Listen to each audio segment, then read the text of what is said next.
this podcast, we're going to talk about Thanksgiving and what everyone is kind of doing for Thanksgiving and how to get your home a little bit more equestrian themed or add little equestrian touches. So enjoy!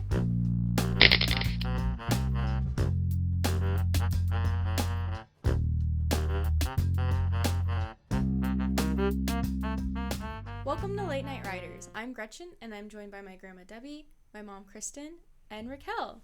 Hey, Hi. Raquel. Welcome back. Thanks for having me, guys. Good to see you. We had Raquel on one of our very beginning podcasts, and so that's a great one to check out if you don't know who she is. Right. What do you guys do for things? Well, I know what you guys do for Thanksgiving because I'm do. there. Yeah. We're very traditional. We are very traditional. And it's fun because this time of the year, though, it's fun to start to think about things to do towards that. Mm-hmm. It just helps, I think, to get through these holidays. And Yeah. Raquel, what do you do for your Thanksgiving? Well, here in California, actually, I have a new tradition called Beach Thanksgiving, where my husband and I usually go to the beach with our friends, and I make a bunch of yummy Thanksgiving dishes, but they have to be beach and hand friendly. So, we'll do like a turkey sandwich with a cranberry relish and a kale salad, just fun stuff like that. So I really love Thanksgiving because I get to kind of, since being out here in California, just start our own Thanksgiving tradition. Mm-hmm. How warm is it usually, like Thanksgiving Day, then you're going to the beach? It depends, because I do remember one Thanksgiving we went to Malibu and it was 90, and that was unusually high because we actually went swimming in the ocean that day. Wow. So, anywhere I think from 70 to 90 is what we'll have. Nice. Wow. That's nice. Wow. Like here we have some friends that Oak Openings Metro Park is near us, and I had some friends that would actually, their family would go to the park, and it's fall and it's cooler, and they have the little houses. What are the little houses called? The little places where you can go in. The little cabins They have like, and they're like little houses you can go into with like a fireplace. They light the fireplace. They take their Thanksgiving meal there, have their Thanksgiving there, and then take a walk, and then they go home. Ours is more traditional. Mm-hmm. So I remember, Ramm Fence Systems and horse fencing installs. It is named after our house on Ramm Road. And when we moved into Ramm Road, it was like my parents' dream home. Like you just couldn't even believe, we couldn't even believe that we were living there. Mm-hmm. So our very first Thanksgiving, my mom always had Thanksgiving. It's her big meal. Our very first Thanksgiving, we woke up to all the snow. It was beautiful. It was the best Thanksgiving we've ever had. So pretty, and we took sleigh rides one year. But we're more traditional. We do more of just the traditional turkey, the stuffing, you make oyster stuffing. That's one of your things that you do. Oyster dressing. Yep, my grandmother made it. But we did do one year too, like a hayride with our 2 draft horses. Took everybody, made dinner, got the horses hitched up, 2 horses, big drafts. Got everything ready, the hay wagon, got everybody in, took them for a ride, came back, and put dinner on the table for everyone. I couldn't do it anymore now. Too tired. But anyway, it was wonderful. It was like the Currier and Ives, yeah. Mm-hmm. No, it's perfect for trail riding. I mean, if people wanted to do a Thanksgiving trail ride, at least out here, you can do trail ride and pack a Thanksgiving picnic if you wanted to do something on horseback too. Mm-hmm. We have a friend too that did Thanksgiving in her barn. Yeah. Gorgeous, just beautiful barn. Yeah. Tables down the aisle, Thanksgiving dinner served right there with the horses looking out. It was really neat. So that's the dream, I think. So I don't have a barn aisle, but trust me, if I did, I'm pretty sure I would set up tables out there and do the whole shebang. That would be really fun. So what about beforehand, if people start to come to your house or things like that, do you have little things you do, Raquel, that would,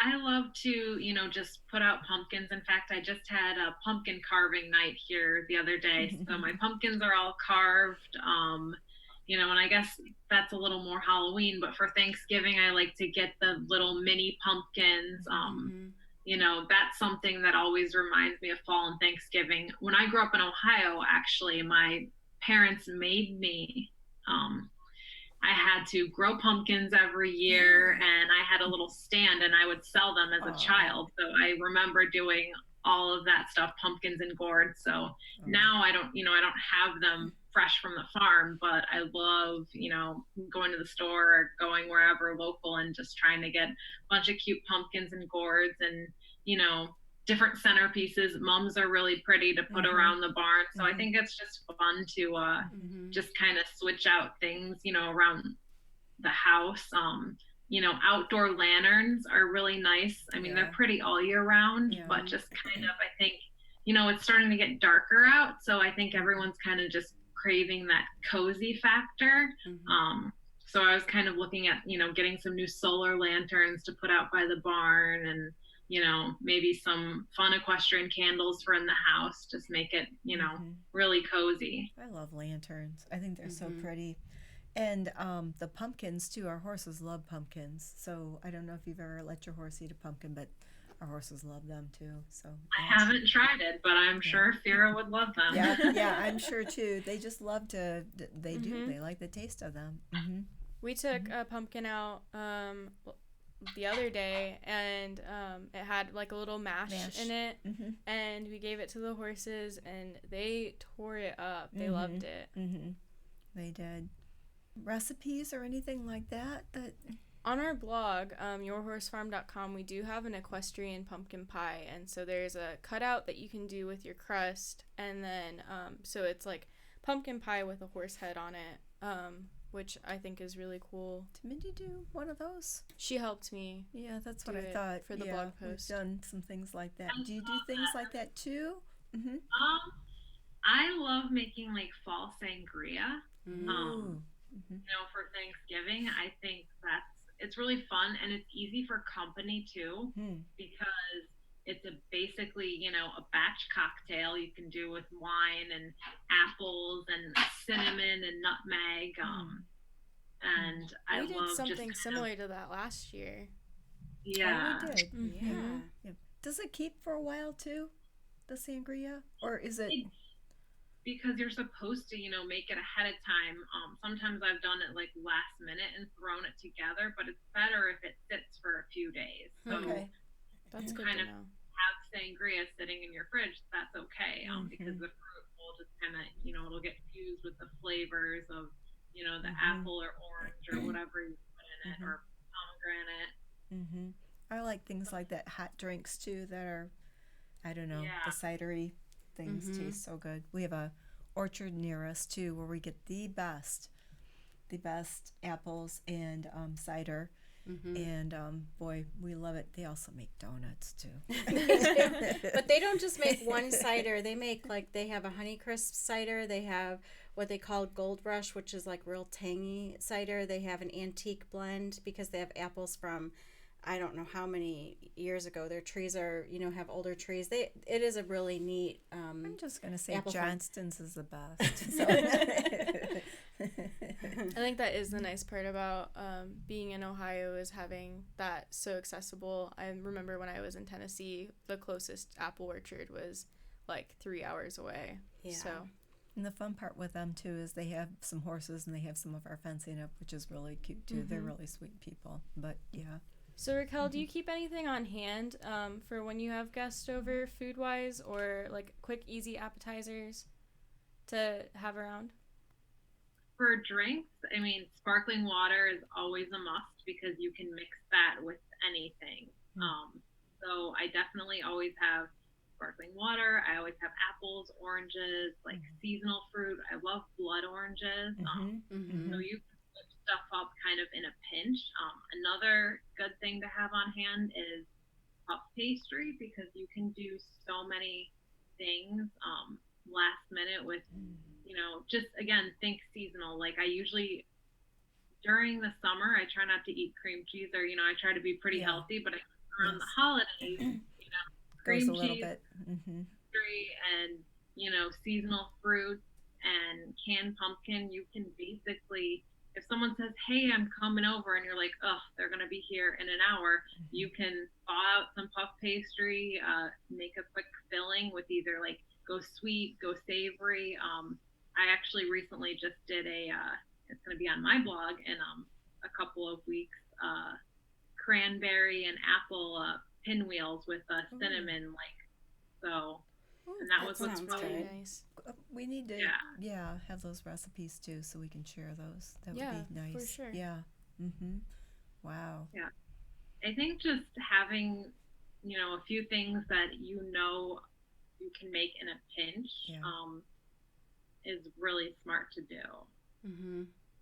Yeah, I would agree with that. I think having some of like the fixings for a charcuterie board, having some different types of meat or cheese, olives just on hand, that's so easy to throw together. You guys tell me, I know I can just now say charcuterie board. So, but I mean, what kind of meat do you put on it? I know I'm old, but what do you put on it then? Like what kind of cheese?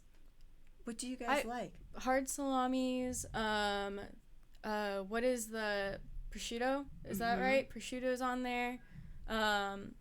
Different Parmesan, like a hard hard cheddar. Different cheeses. You have to make them. My favorite. Seasonal fruits. Grapes usually are great on it, but pears and apples. Yeah. Nuts. Definitely. Apples and cheddar. I know I always tell my parents when I was a little kid, and they thought I was so weird, but I just told them this is how I know I had a palate at a young age. When I was little, I used to mix my cheddar cheese with my applesauce, and they thought something was wrong with me. And I'm like, hey, now as an adult, cheese and apples, cheddar and apples, that's a good pairing. So yeah. Weird, but when I was little, that's what I was into. Oh yeah. When we were younger, we were introduced. I was probably in my teens, introduced to having like the cheddar cheese on apple pie, and I thought that was the strangest thing at first. But then you taste it, and it's so good. So we kind of got into that when we were younger. Kristen and Gretchen are fancy cooks, though. They can tell you all the fancy names and everything. So I'm just that old home cooking, home style. But you guys have lots of good ideas. So do you too, Raquel. Yeah. I think it's just fun to bring something new to the table for Thanksgiving, update old recipes, or try something a little bit different. Not saying that traditional isn't great, because that's really lovely, but like updating one dish to bring something a little bit different that people haven't had, I think is always a little bit nice. Are you doing anything different this year, or what do you think you'll be doing for your mainstay Thanksgiving? I know you talked about the beach and your turkey and cranberry and that type of thing. Are you doing anything else maybe? Well, we were going to be trail riding, but that idea is scratched because I was going to be taking care of a friend's horses. So they were going to go out of town. So my husband and I were going to take them on a ride and do a picnic. But now they're staying in town. So I think we'll go to the beach.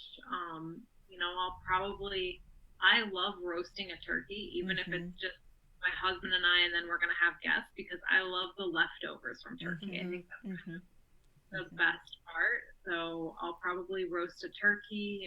I'll get one of my favorite recipes to do is I'll do bacon and Brussels sprout skewers, and I'll put those in the oven, and I'll put maple syrup on top of them and do like a caramelized like kebab. It's amazing. That'd be easy to take. I'll do like a cheese Brussels sprout salad with a little Parmesan. Mix that with whole grain mustard. That's always really good. I feel like a lot of people are scared of Brussels sprouts because growing up it just had such a negative connotation. But I think it was Alex Gornishelli that said the difference between a really gross Brussels sprout and a really great Brussels sprout is 15 extra minutes in the oven. Because when they get crispy like that, they just turn so sweet. So good.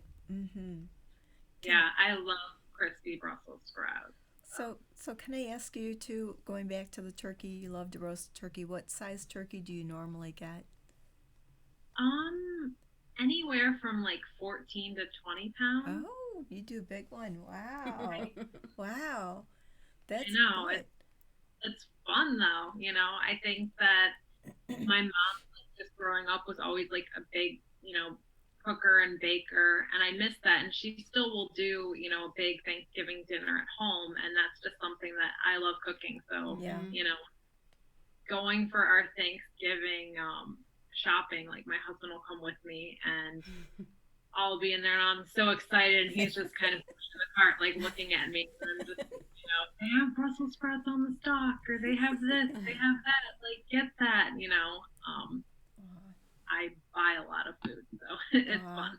Do you do anything unique with your leftovers? I know we usually do sandwiches or, just kind of put it all together on a plate and reheat it. But do you do anything fun with that? Definitely sandwiches. Sometimes, like, I'll do, actually, I've been doing this with chicken lately, but you can do this with, do like a chopped salad. So you can do like shredded turkey with chopped apples and little like red onion, like basically do like a cold salad. If you want to do the healthy way, do like a plain yogurt as the base. And then you can throw in like cranberries and basically almost everything from the Thanksgiving dinner. You could throw in there and do like a chopped salad and serve it over like a lettuce wrap. So like that's fun to do. That sounds I do feel like that'd be really good. That sounds good. Or like a soup. I guess that's kind of, a lot of people do soup and stuff like that. But yeah, I'll just kind of get creative and, make a lot of different things. Now, have you seen any unique, I know you go to the beach, but have you seen any unique, like, table setups for Thanksgiving? I know you personally do, like the old china and... Set a table and make it look as pretty as we can. We have, like, the turkey dishes, and then the, underneath we put the... Chargers, and then have everything the silverware just so, and we get the real silver out, the crystal glasses out. Yeah, the cloth napkins, that type of thing. Try to make it look as homey as we can. I actually, this is an older article on my blog, but I have this really pretty, I'll send you guys the link after, but it's full of place settings basically, and they're equestrian themed. So if you want to do like a horse themed, table setting with all the fancy china, like, use like old horseshoes, put them on the table to name cards. That's a good idea. We need to do that. Stirrups, like to make kind of a, a placement, or if you want to do, bouquets with, certain colored flowers, pick like some horse show, like ribbons in them, stuff like that. So there's a lot of fun ways to make things like horsey and do like a fun tablescape, because I'm really into that, but I don't have anyone to really host. Like, we'll have maybe a couple of friends, and maybe I'll do something pretty. Sure. Also, I love all of Arthur Court, like their home stuff. I don't know if you're familiar with them, but they have a lot of equestrian things. Okay. So I have this beautiful salad bowl from them, and it's a wooden salad bowl, and it has horse heads like around the base. And then they have like a really cute cutting board that has like an equestrian detail. So stuff like that is a little expensive, but it's also, I think, worth the splurge. Yeah. And if you have a piece or two mixed in with other things, it just looks so pretty. Yeah. And it's something I think you can collect over the years. Like one year you're like, oh, I'm going to splurge and get the salad bowl. And then like next year I'm going to get this. They have these really pretty stirrup candle holders. So they're like an English stirrup. And then at the top of them, you can put a long candle in them. I think those would just be gorgeous for the table. So you had something, were those on your blog recently, or was that something similar that was on your blog recently? I wondered about that. It's an old post, but I'm not kidding you, I shared this 2 days ago on Facebook, because I was like, oh, this is like perfect for this time of year. It made me think of it, and it got a bunch of shares, so I'll send you guys the link. Yeah. And we'll put all those links in our show notes. Yeah. But nice. Do you cook the day before, or do you cook the day of Thanksgiving?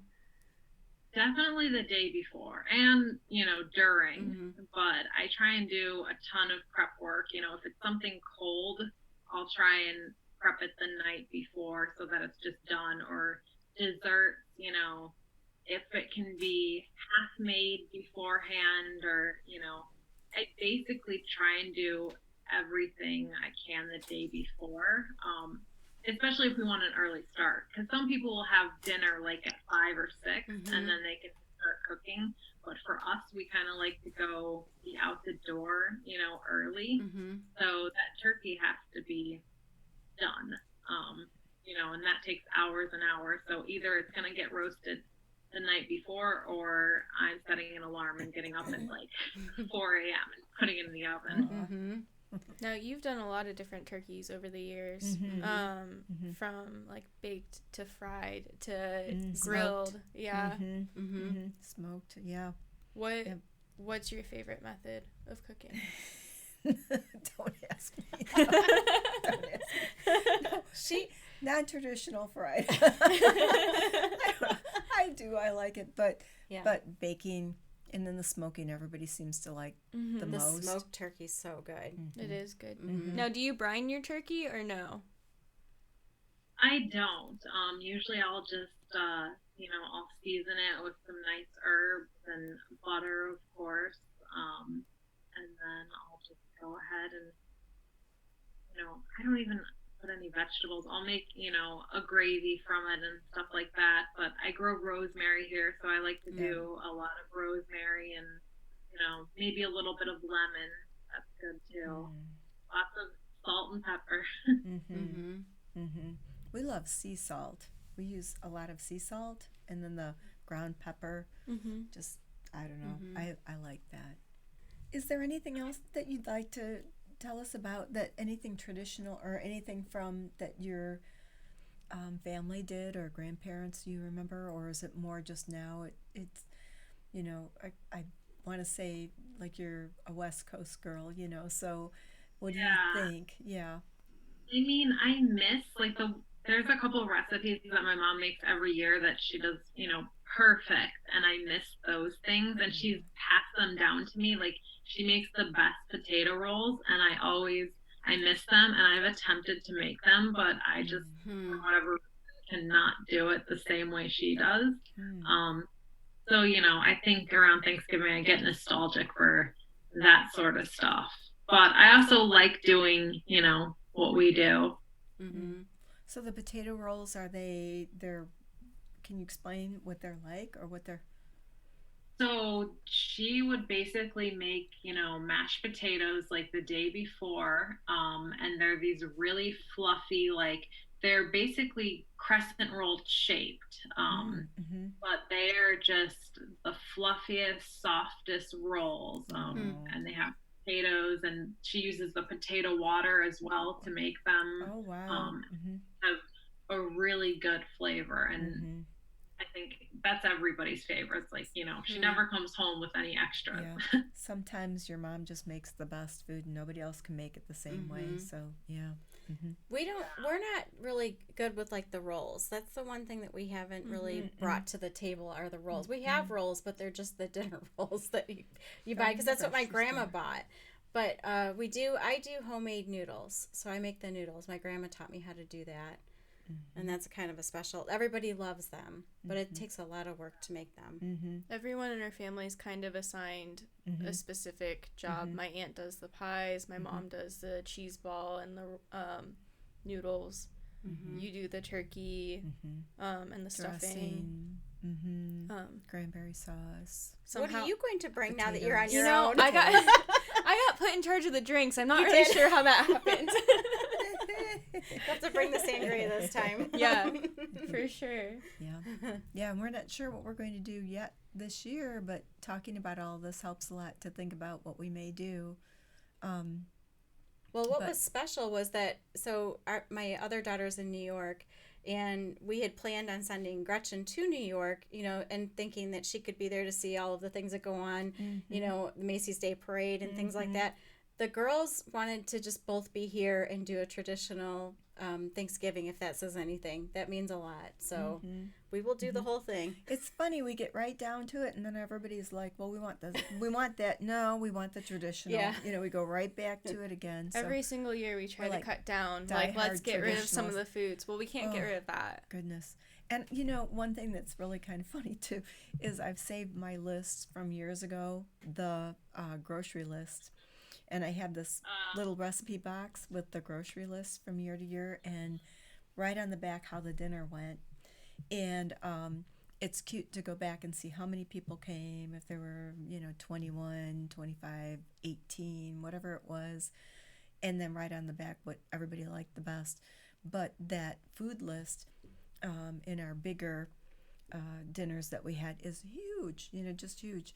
And always just kept those. My kids are going to be like, why did she keep all of this? But I always wanted to write down so that they remember, wasn't that a good year? The years that we were vegan, I'm sure, are on there. Oh, no. I'm telling you, we had like 3 different, no. There was vegan, there was traditional, and then there was like the I was gluten-free while they were vegan. Gluten-free. 3. And I'm here to tell you it was a lot to do. Yeah, and we did it. We did it to make sure everybody had what they needed. But Yeah. And now it's a gluten-free, dairy-free. Soy-free. We have going to do all it. allergies, but we're just going to do traditional. I'm going to do it traditional, and they'll just have to figure it out. Our Thanksgiving has been getting bigger and bigger. It's getting to the point where we're like It is out of the bigger. dining room. Some people are in the next room. We all try to sit at one table. So it's like everyone wants to be at the one table, but it's going down and spreading out now. So I'm not sure exactly how we'll be doing it, but I do like the stirrup idea, though, for the name cards, because we do name cards. You have to when you have a We table do. like that to make sure Someone that can sit. spouses can sit next to their, each other, and their families can sit next to each other, or Kristen would spread do them the out. name cards. And I wonder someday too, like when we do get our barn built again, whether we've talked about if we'd have that room to have enough room in We it so will. we can get everybody in it and do We're having some a of the long dinners there. aisleway the first year. Yeah. So we'll see. Yep. Well, thank you everyone for joining us and talking about our past Thanksgivings and some ideas for future Thanksgivings. We hope you enjoyed this episode. We hope you enjoyed listening to our podcast and encourage you to share with all of your equestrian family and friends. You can tune into the Late Night Riders podcast show every Friday night. Each episode will be uploaded exclusively on YouTube, where you can subscribe to our channel to stay up to date with all of our latest shows. Do you have a topic you'd like to discuss? We want to hear from you. You may email us at podcast@rampets.com or feel free to leave a comment below. Thank you again for listening. Thank you, Thank you. Raquel.